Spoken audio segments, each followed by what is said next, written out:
I know I want future generations to experience this and be able to go to the beach and look at the beautiful ocean or look at the green mountains. So I think that the only way we're going to get climate justice and preserve our beautiful planet is working together.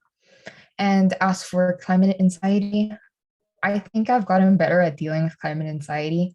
There was a point last year, sorry, in 2020, where Honduras was struck with two massive hurricanes in the northern part of the country, and it just devastated the people, the environment, and so many other things. And I think that was very climate anxiety inducing for many, but it also opened my eyes to what really is um, climate change. And it's okay to have climate anxiety, but also dealing with it is very important. Thanks, Isabella, for sharing. So personally for me, I think I'm like the exact opposite. I'm not like someone who can really appreciate biodiversity or nature. I grew up in Singapore and it's very urbanized, very developed. So all around you is just like buildings. And I didn't really get to interact with green spaces growing up. But I care a lot about social inequality and about how different people in society just it can be so different. You have people who are struggling to put food on the table, and then you have people who can afford to just throw away food that isn't even expired. And so those differences have always stood out to me. And I think by now a lot of us know the intersections between environmental and social issues. And that's why I'm really passionate about climate justice. In terms of climate anxiety, so Singapore is a country where holding up a sign in public can get you arrested straight away. And so you want to take action as a climate activist, but then you fear all these political consequences. And I think that can be very paralyzing because like you want to do something, but you get scared. And I think not just in Singapore, but like, for example, even now in college, it's like, I want to spend time doing activism, but I also need to care about my schoolwork and my own mental health. And so I feel like as youth, we're always being pulled in all these different directions, and that generates a lot of anxiety. And I think it's always like a work in progress trying to manage all those different tensions. I'll jump in here and build on some of what Kate said. I think it's important to recognize that you can have climate activism without having climate justice. And when it comes to why I stand for climate justice, and in the work that we do at Queer Brown Vegan and on that platform, in order to fix systems that were designed for the well-being of some, of few, rather than the well-being of all, justice can't be something that's optional, right? It has to be a starting point. And I stand for climate justice because when we're having conversations about different solutions, they should always be reflecting that the climate crisis and legacies of inequity and oppression are already impacting people worldwide. It's very much same storm, very different boats. So in that, systems, mindsets, and relationships all need to change. And in order to solve these problems at their roots, we need to be able to look at factors like climate and region, as well as things like cultural and community values, those legacies of injustice and colonization, economic disadvantage, race, gender, and keep these factors at the foundation of our decision-making. Without climate justice informing our approaches, we risk falling into the same framework and perspectives of supremacist and colonial thinking that ignored these factors from the beginning, often under the guise of neutrality or for other reasons. When it comes to the role that climate anxiety plays in my life, I often joke now that when I started my environmental studies degree, it should have come with a complementary therapist. And growing up in Michigan, climate change didn't really look like wildfires or natural disasters. A lot of it was reading about those things. And it's like that for a lot of the global north and kind of in this, this bubble of relative climate privilege. But then when I was 18, began in environmental education really for the first time. I was exposed to our different local environmental issues. So like agricultural pollution causing dead zones in Lake Erie, air pollution from oil refineries in Detroit, giving children asthma, the Flint water crisis, an oil pipeline in Lake Michigan that is still there to this day. In addition to learning about the global climate crisis, injustices around the world, and the economic and political machinery that enables it all. And I'd argue that there's a lot more emotionally packed into an environmental studies degree than, say, a business degree, right? There's a barrage of negative information still, where often the more I learned, the more anxious and overwhelmed I was feeling. I think that's fair, right? When you're learning about the countless ways that humans are irreparably damaging the planet and poisoning communities, I'd say it's pretty standard to feel overwhelmed, wouldn't you? But despite that, I never had a professor say over those 4 years, here's what to do if this makes you feel anxious, or here's what to do if this makes you feel depressed. And so that was where eco-anxiety would really overwhelm me. And I mean, now I still feel anxious about the future just about every single day of my life. And I'm sure there are some people here that also feel that way. But I've since learned how important it was to have space and give myself space to feel that anxiety and to lean into it rather than try to stuff it all deep down inside. And kind of like what Isabella was saying at the beginning, I try to remember why I'm anxious. I'm anxious because I care deeply for life on Earth. I'm anxious because I want to have a future that I can look forward to. I'm anxious because things are better for business than they are for people, and I would like them to be better for people. In my opinion, those are all great reasons to be anxious. And I think anyone experiencing climate anxiety has that seed of change, that empathy, but we need to explore still the barriers that exist within that.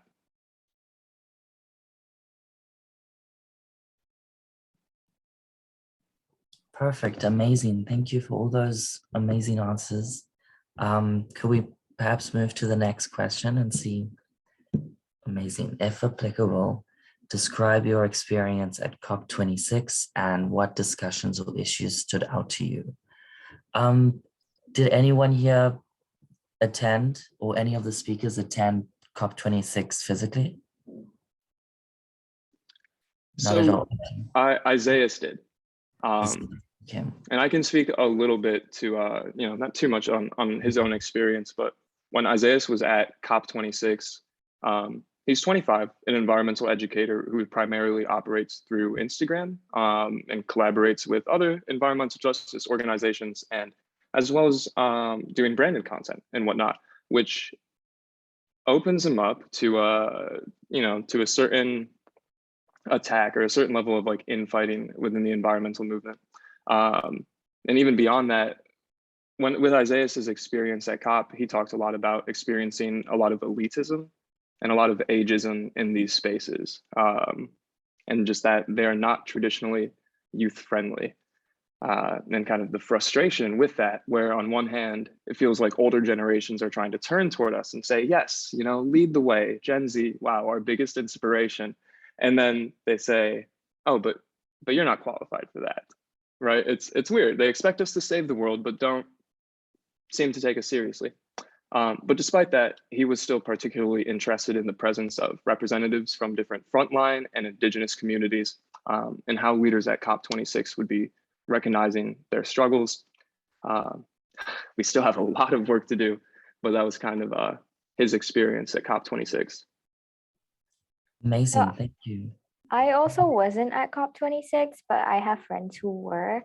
And I think something I want to point out is kind of like an issue within the climate movement, which is that a lot of media coverage and attention was kind of on activists from the US or from Europe. And there were a lot of Southeast Asian activists there as well. A lot of youths who were representing countries like Indonesia, Philippines, Thailand, and they were not really given any space or platform to share about their experiences. And so that's something that I think even within the climate movement, as we're talking about climate justice, I think is important to bring up, that there are inequalities that we have to address, and that cuts across borders. And it's going to take like an active effort on everyone's part to kind of give activists from like lesser known or lesser spotlighted regions the chance to speak up as well. Amazing. I definitely agree. And I was wondering if perhaps I could rephrase the question a little bit to apply to all of the situations of our speakers as well. I think what we saw from COP26 was definitely there was a lot of representation from the global north, from more developed countries, from European and American activists, and the complete misrepresentation or lack of representation from people anywhere else or who looked any different. And I think that really is a powerful factor to consider when it comes to climate anxiety.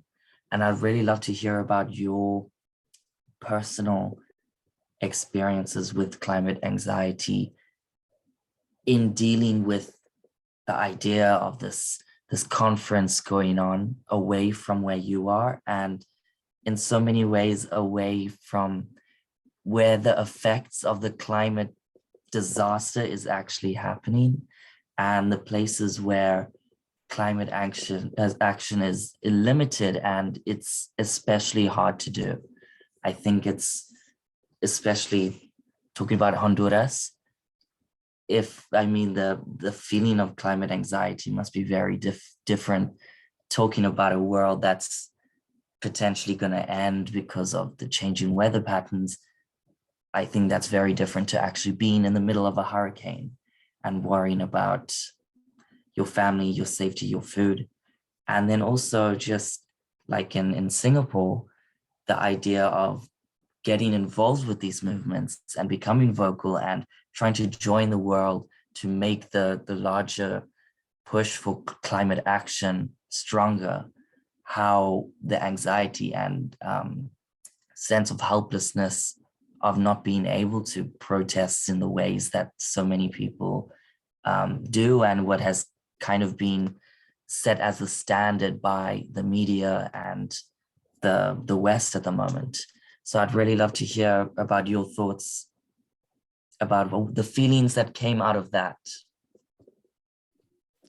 So I would really like to jump in here because I'm somewhat new to the climate crisis. I started my activism back in like October 2020. So the COP26 was like my first real experience of what our world leaders were supposed to be doing. And I consider myself a very positive person. So I had huge expectations. I thought these people were actually going to start making change and that they were going to I don't know, actually do what they were promising. But then COP26 rolls around and I start seeing all these headlines where they were having accessibility issues for delegates that were in wheelchairs. How is that possible? And not only that, the lack of representation from the global south was just enraging. And it is very frustrating because many countries from the global south are the ones that less contribute to the climate crisis. And we're the ones that suffer the most. And I think that personally, to me, it was a very underwhelming and frustrating time period because, like I said, I didn't see any progress from our world leaders, at least in my country. And also, it was concerning because, at least from Honduras, the people that were leading the delegation was the youth. But how can the youth make an impact if they are not taken into consideration? Like Max was saying, it's because you're young, it's because you haven't had experiences. So to me, it was a very underwhelming, and I was so anxious about what was going to happen after COP because they were hyping it up like, oh my God, this is going to help us a lot. And the climate crisis is going to be better after the COP, but that didn't happen. So this is where climate anxiety just kicks in, and it was a reality check, definitely.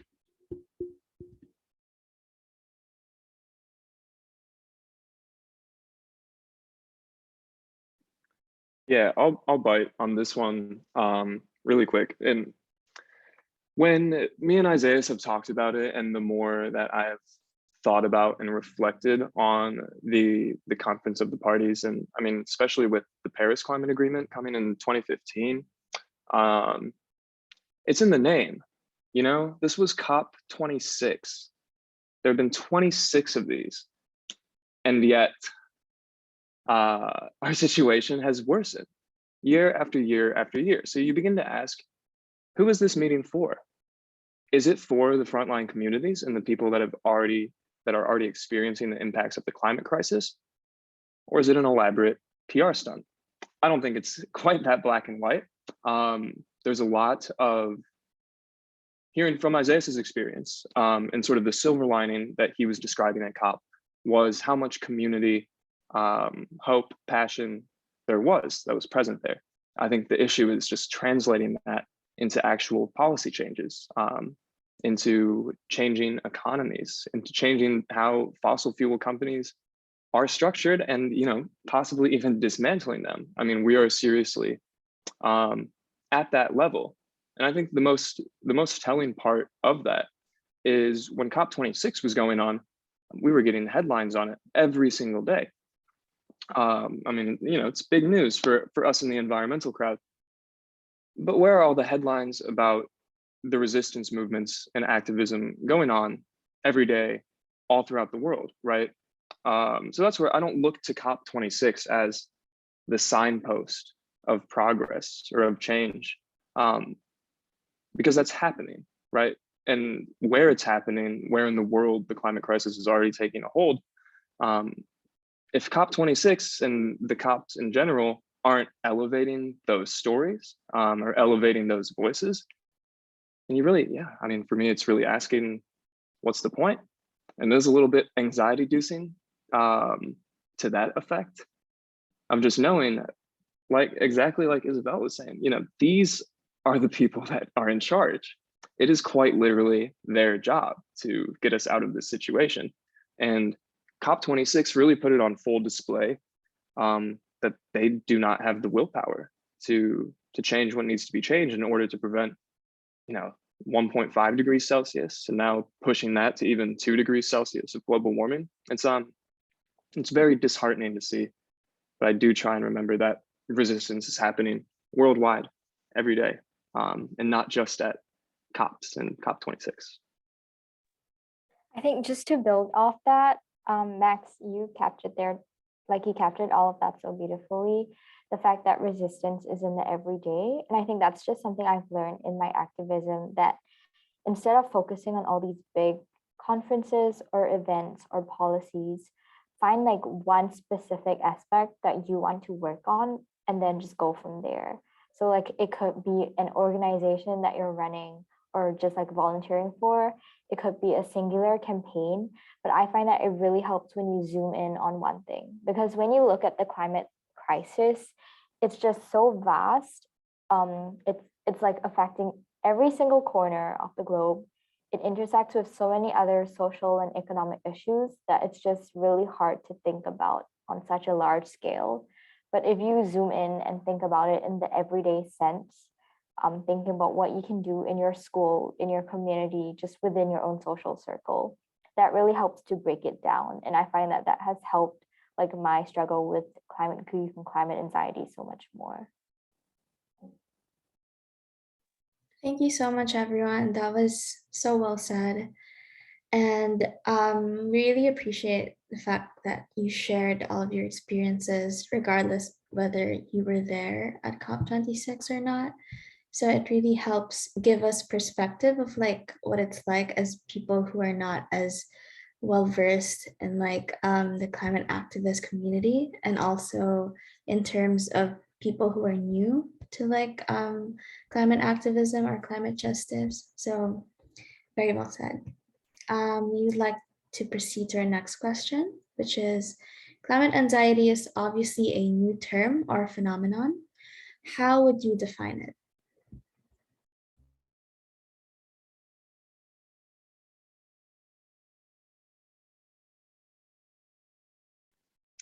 Yeah, I guess I can start on this one. I kind of broadly define climate anxiety as feelings of extreme stress from either your immediate environment as well as the climate crisis. And I think it's interesting to point out too, like many people, and myself included here, thought of eco-anxiety as a new phenomenon because the language is now being used much more frequently. Eco-anxiety didn't even come onto my radar as a word until 2020, despite even like having, felt this emotion before. And to that extent, it's not necessarily a new phenomenon, but I think that it now is very unique in just that humans have documented stress about climate events like drought and sudden weather changes. And eco-anxiety was even first recorded or like kind of used by the American Psychological Association in 2005 after Hurricane Katrina hit. And they found that communities were suffering from mental health issues, lingering mental health issues after the disasters. And so that's like the one side that you see, right, where you have cases like hurricanes, tsunamis, and droughts where people are anxious about their environment. I think as many as like 54% of adults report feeling depressed after like severe weather, and something like 45% of children. But it's unique now that we have this broader anxiety that comes from what the climate crisis will mean for humanity as a whole, and being collapse aware, like particularly in the global north, where, as I mentioned earlier, there is this bubble of climate privilege. What's important to recognize, I think, within that is that eco-anxiety isn't pathological, right? This is a legitimate reaction to the climate crisis.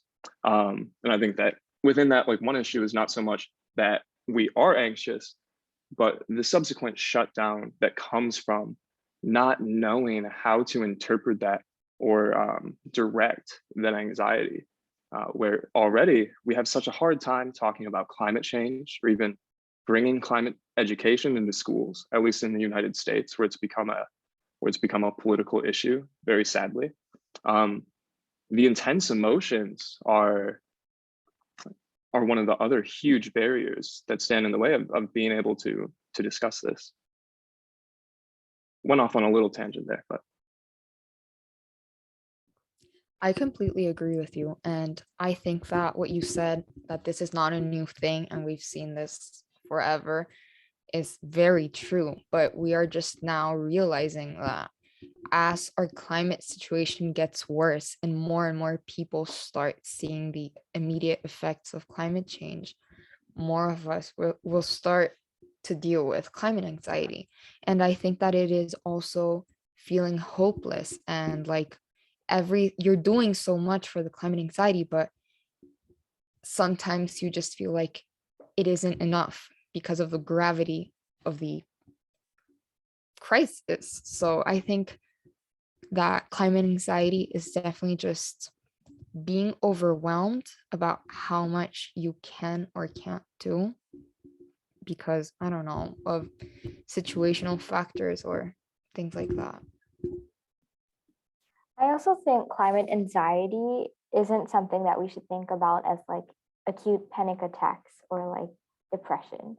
Like people do experience that for sure, but it's also just like in the everyday, like sometimes I'm just with my friends, and then I just start to think about like climate, like it's just always at the back of my mind somewhere. I could be doing an assignment completely unrelated, and then I'm just halfway through, I just think to myself, why am I doing this when there's so much happening outside?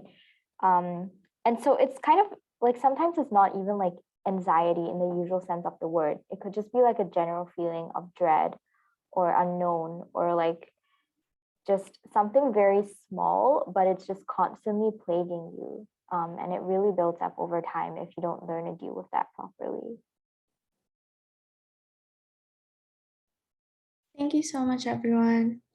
We have a question from an FB participant, which is any book recommendations on climate anxiety? You can also opt to answer this after the roundtable proper, but if you also have any recommendations you can think of now, yeah, like you can do what Kate did, which is put it in the chat. Thank you so much, Kate. All right, we can proceed to our next question, which is, how do you personally deal with climate anxiety? How do you lead your team or organization or networks into thinking proactively on climate anxiety? I really like this question because um, I think it's important to learn how to deal with climate anxiety, especially when you're in the fight, because if not, it's literally going to consume you because it gets very intense from time to time. But I think that for me, the most important thing to deal with climate anxiety is a great support system. I am very lucky to have friends and family that believe in the climate crisis and also are learning with me about what's happening out there and even in my country.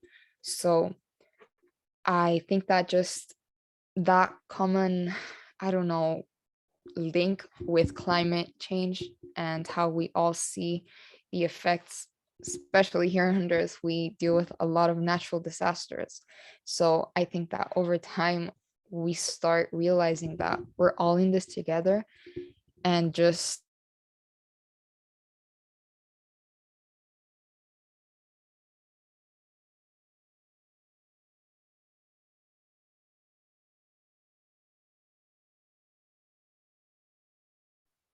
Okay, I think there's a problem with Isabella's signal at the moment.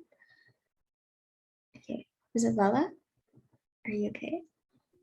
yeah, I'm back. I'm sorry. It's okay.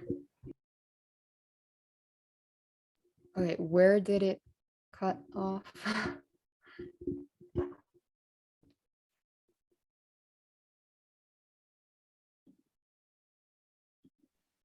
You were talking about the importance of community.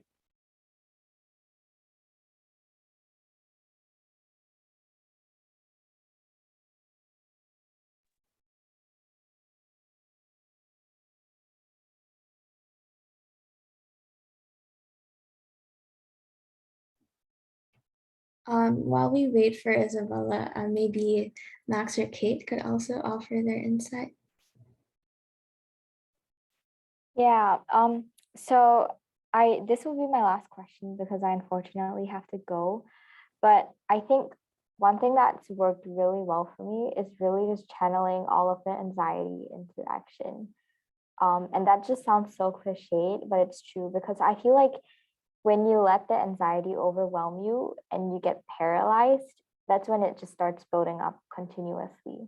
Whereas if you can channel it into another outlet, it really helps. And so taking action is definitely one way. I think, as Isabella was saying, finding that support system is so important. So for me, my family doesn't really understand climate anxiety in the same way that I do. It's not something that I can like talk to them about, but having like a community of activists or just people who care about the planet as well, talking to them openly about it is very helpful. In terms of like leading a team or organization, I think just creating this culture where you feel safe talking to one another about it and being open about it is so important. And it really starts with like, if you're the founder of your organization, for example, be vulnerable with your teammates, and let them know that it's okay to feel that way. And I think just in general, also just taking time for yourself. Um, it's very, very easy to get burnt out doing climate activism, especially as a lot of us are youth juggling with like schoolwork or like full-time jobs. So really just setting aside time and being okay with saying to yourself, maybe climate activism shouldn't be my priority at this point because I need to prioritize myself and protect my own energy first. Something I like to say to people is sustainable fight for a sustainable planet. And that means you really take care of yourself and your energy so that you can serve the climate movement in the longer run. Thank you so much, Kate. Sorry, Max. Before you begin, would it be okay if Isabella could also continue what you were saying? Yeah, sorry guys, my connection cut off. But yeah, it was pretty much what Kate said, that, just finding that support system and Yeah, I think that is the important thing here.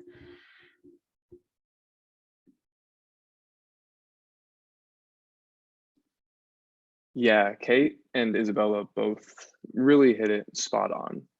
I've been hosting climate cafes in my local community for a few months now, and really so much of the intention in that space is to create that feeling of safety, and cultivate that culture of care where people do feel comfortable to recognize those emotions and bring it to the surface.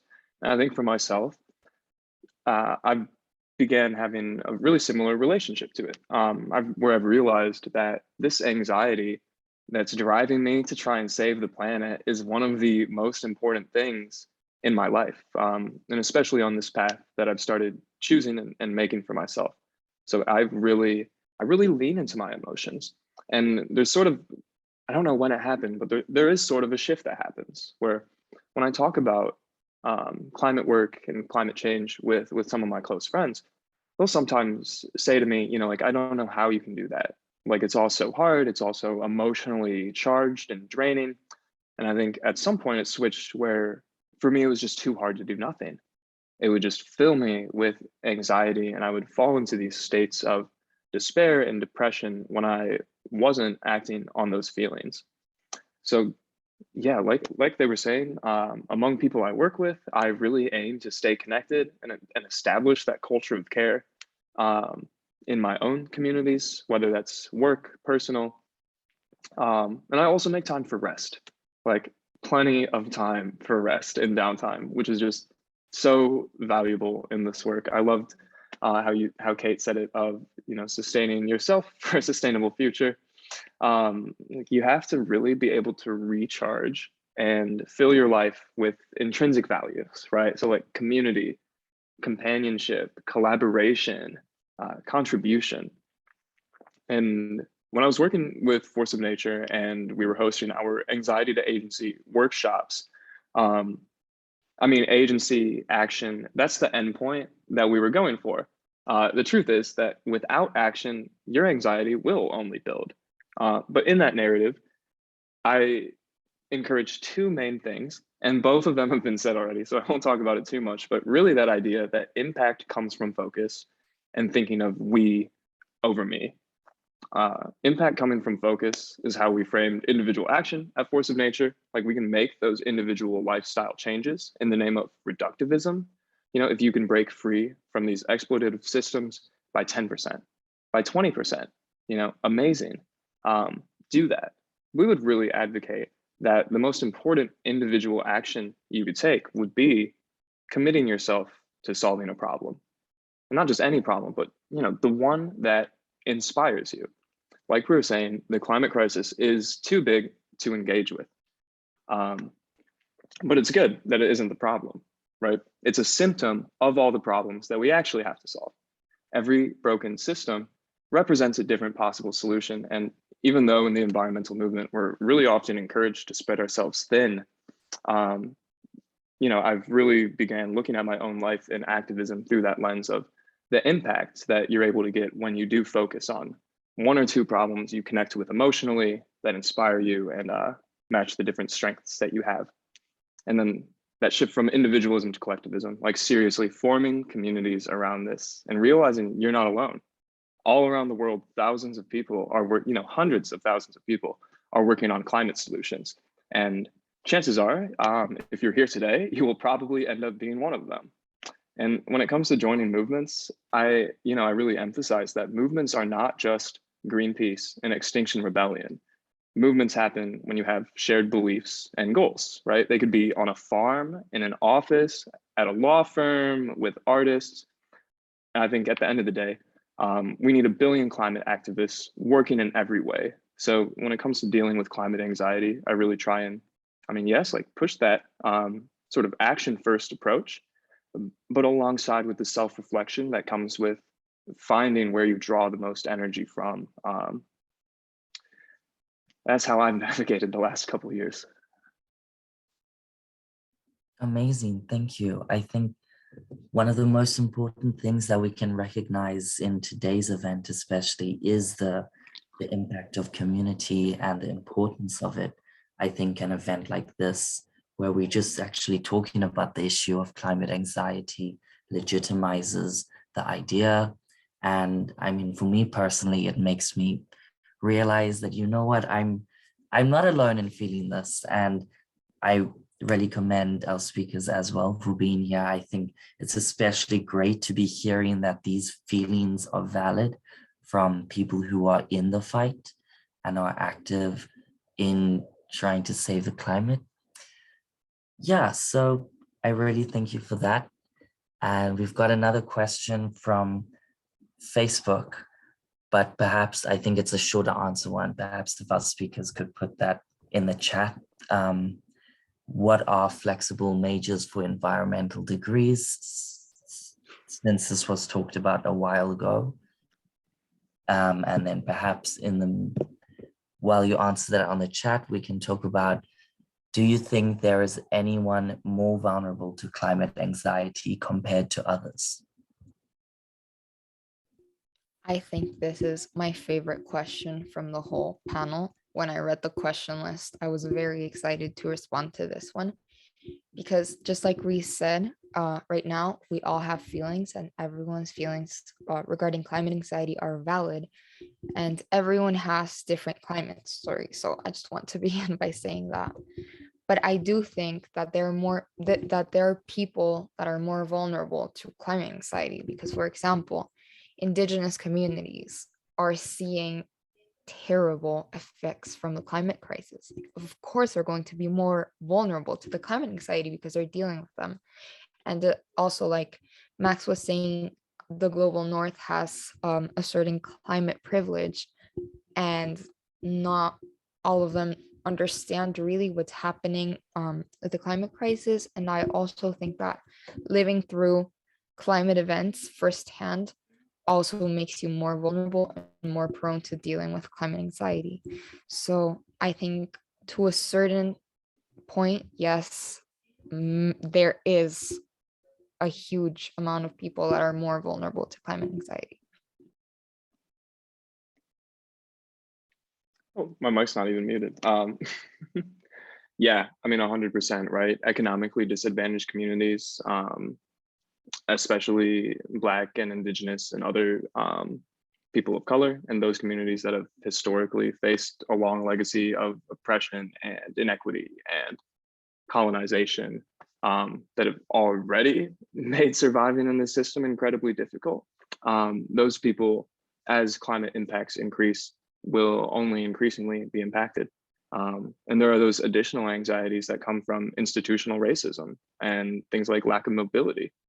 You know, there's even that sentiment that climate anxiety looks different in frontline communities where their anxiety, you know, at least on an anecdotal level, I remember like Elizabeth Wathuti had like a quote about it where she's talking about the anxiety isn't necessarily about the future or about the climate crisis as a whole. Even their anxiety comes from the impacts that they're already facing and an understanding that they are only going to get worse. So 100%, there are people that are more vulnerable to climate anxiety than the others. And I think the interesting flip side of it is that climate anxiety is a particular issue in the global north where, you know, we don't have to necessarily like take action in our own communities, where we're reading about the climate crisis, or it occurs, you know, in smaller, maybe more subversive ways, where climate anxiety is a huge issue in communities that don't have this underlying narrative of resistance, or at least in the United States, in our sort of rugged individualism, there's a lot of lack of community in a lot of places, and like deteriorating communities. So I don't know. I mean, I guess I kind of talked to myself in a circle on that one, right? It's more like those two communities are vulnerable to climate anxiety, but in very different ways.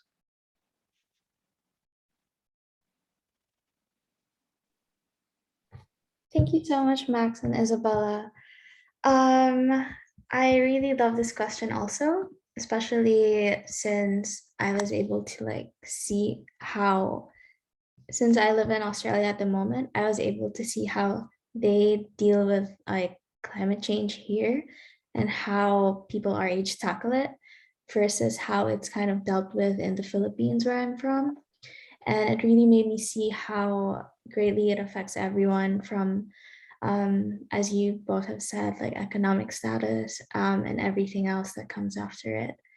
And yeah, it's just so great to see your insight about it.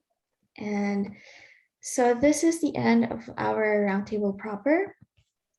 Thank you so much for your insightful answers to every single question. We definitely learned so much from all of you. And also Kate, who is not here anymore. But again, thank you so much. We will now proceed to our participant-specific questions, and I will pass the mic on to Yvette for these participant-specific questions. Thanks, Kat. And thank you to the speakers again for answering those very tough questions and giving your insights to them. Some of the questions that were brought to the table from the registration and some of the Facebook Live as well. The first question, I'll put it on the chat as well, is as a student, how do we balance our life of catching up with the modernizing of the world, but at the same time appreciating and loving the beauty of nature surrounding us? So I'll put that in the question.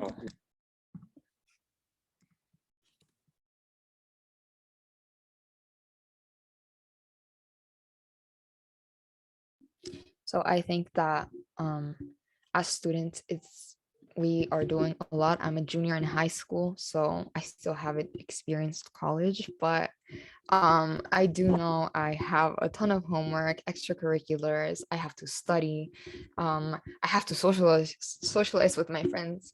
But in between all of this, I think that it's important to find time to appreciate the simple things, like little things, just like I was saying before, looking up at the sky, and it's beautiful. And as we develop, that's something that's going to be constant. The sky is always going to be there, and I think that is very grounding for me. And whenever I'm feeling anxious, I don't know why I didn't mention this before, but whenever I'm feeling anxious, I always like looking up, because I mean, it's always going to be there. I don't know if this makes sense, but I find it comforting.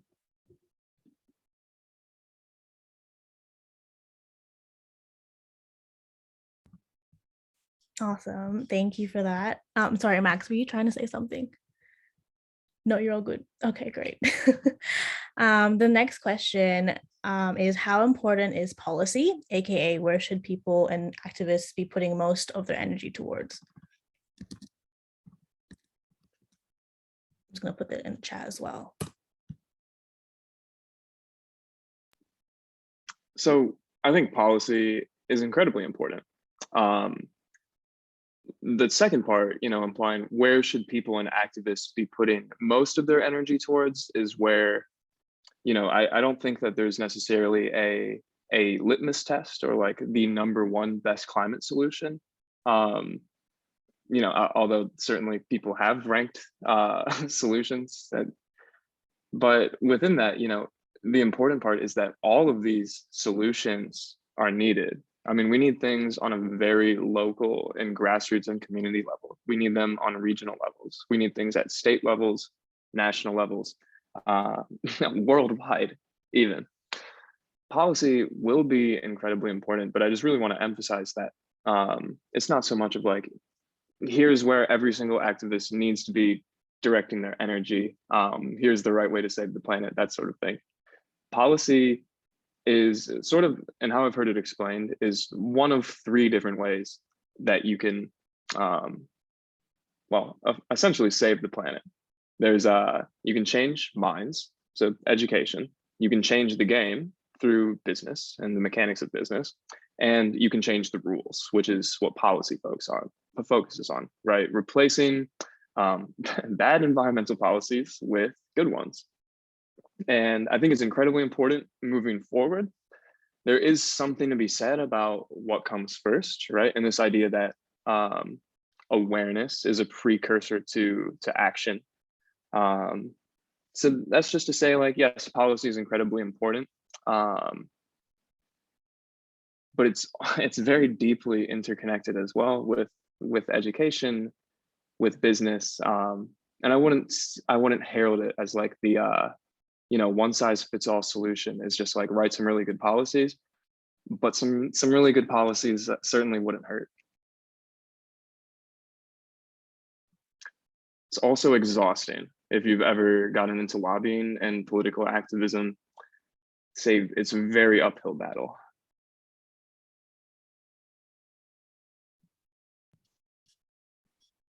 Lovely. Thank you so much. And I 100% agree with your like analogy of like changing minds through education and then changing the game through business and how they're all interrelated with policy, 100%.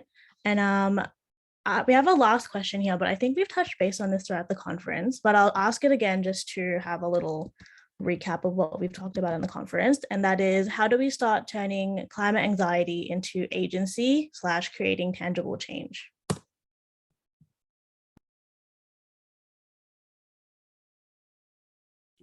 So I think that first, it's important to recognize that any efforts towards the climate crisis is definitely a step into the right direction. And you can do this in like a personal level when you start changing your habits. That is, sorry, my alarm. That is pretty much changing habits, and then getting involved in your community. I also consider that tangible change. You are doing something, you are changing your community. And lastly, if you want to pursue, I don't know, a career in environmentalism and policymaking, or any other career, being a teacher is change. You are shaping the futures of the minds of tomorrow. And I think that tangible change can come from many, many places, and it isn't only one action like you should be doing to make a difference.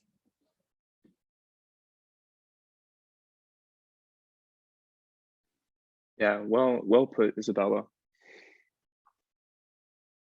Turning climate anxiety into agency first requires us to have that space, even if it's not in our peer groups or in our communities, but at least with ourselves, having space to feel that anxiety and to lean into it, and to explore it and feel comfortable with it, because it certainly doesn't go away, but it's more about learning how to live with it. And right, turning climate anxiety into agency, that next step, once you get used to the anxiety, is just figuring out which direction you would like to assert it. And I mean, that idea too of impact coming from focus, I cannot stress enough. I think when I was first starting out, the whole idea is like, yeah, I can see myself saving the world for the rest of my life, so I may as well get an environmental degree. I've since toned it down a little bit. I'm not convinced that I'm going to save the entire world. It's a very big challenge, but I'm going to do whatever I can, wherever I am, because quite frankly, it's what else is there to do? And maybe the last part, climate anxiety and agency, creating tangible change. Imagine the future. I mean, seriously, and not the one that you read about in the papers, but imagine a different one. Imagine a better one. There's this idea that's inspired me over the last couple of years, and it's pretty simple, but it's just that if humans are around 200 years from now, they won't be living like we do now. If humans are still around, they'll have to have learned how to live sustainably. And since then, I've just become obsessed with this inevitable sustainable future in 200 years from now, and what that might look like. And it's of my understanding that most of us in this room, we might not see this sustainable future, but I'm already seeing bits and pieces of it popping up throughout the environmental movement. And it's become more and more clear to me now that every single action that we take, every commitment, every step forward that we're taking in this movement is building a bridge to that different future, and making it possible. So, I mean, really being able to hone in on those issues that you care about and that really resonate with you, and imagining the future that you would like to live in, and then being courageous enough to face that anxiety head on and set out to create it. I mean, that's the change that we're really seeing in the world right now. This is an entire cultural shift sparked by a global climate crisis. How do we start turning climate anxiety into agency, creating tangible change? Focus and vision, to summarize. That was amazing. So well said, Max and Isabella. As Macy has said in the chat, we will be asking additional questions through our email instead, since we are a little bit short on time already. But again, thank you so much for all of your answers. Before we end things off, we would like to answer one final question, and you can answer this in like a few words. So this is more of like just a rapid fire round. So what is your best advice for young people wanting to make change for climate? Literally just start. There is many things to do. There are no more excuses for you just to sit down and do nothing. You can start anywhere. Like, there's 1 million things to do. Just literally pick one and go from there. I think that's the best advice I can give you right now. That is immediately where my mind went as well. There have been so many times where I lacked confidence and I felt the imposter syndrome coming on, but all throughout that, just knowing of, this bigger mission that almost feels, like too big to fail, right? This is the weight behind this movement. And as long, people will see you trying, and at least from my own experiences, everyone's really supportive. Like, not everyone gets it, of course, or they're like, oh, climate change, yeah, cool. But people want to see new ideas now more than ever. And so if you're a young person wanting to make a change for climate, think about the world that you would like to live in. Before, I don't know at what point we had this imagination of the future, or this idea of a better world, like ripped out from under us, where it's so hard for us to visualize a better future and one worth working toward. And I think as a fellow young person wanting to make a change for climate, the easy way to put it is be the change you want to see in the world, right? Build the things that you want to see, that you want alongside you in the world, and join forces with the other people that are also working on that same thing. You guys will be best friends. It's a great time.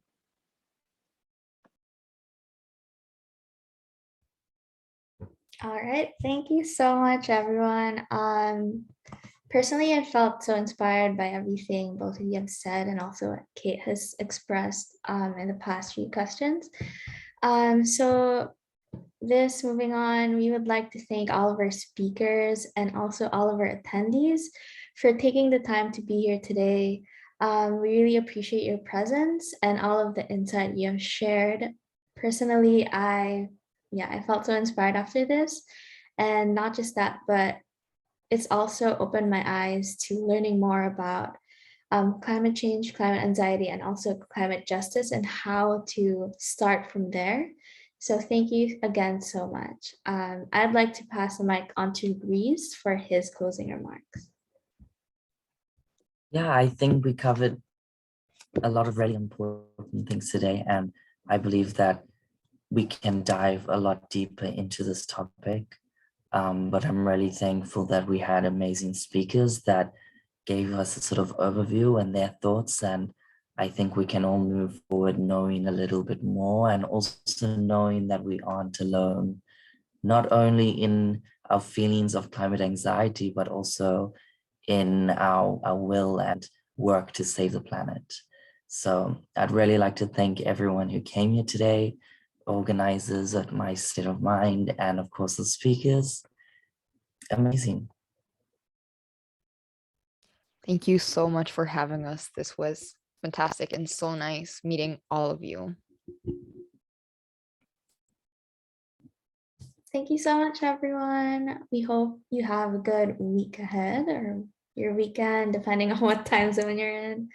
But yeah, thank you so much. If anyone has any additional questions, please just send us an email at hello@mystateofmindwellness.org, and we will forward them to our speakers and reply back to you once they got to it.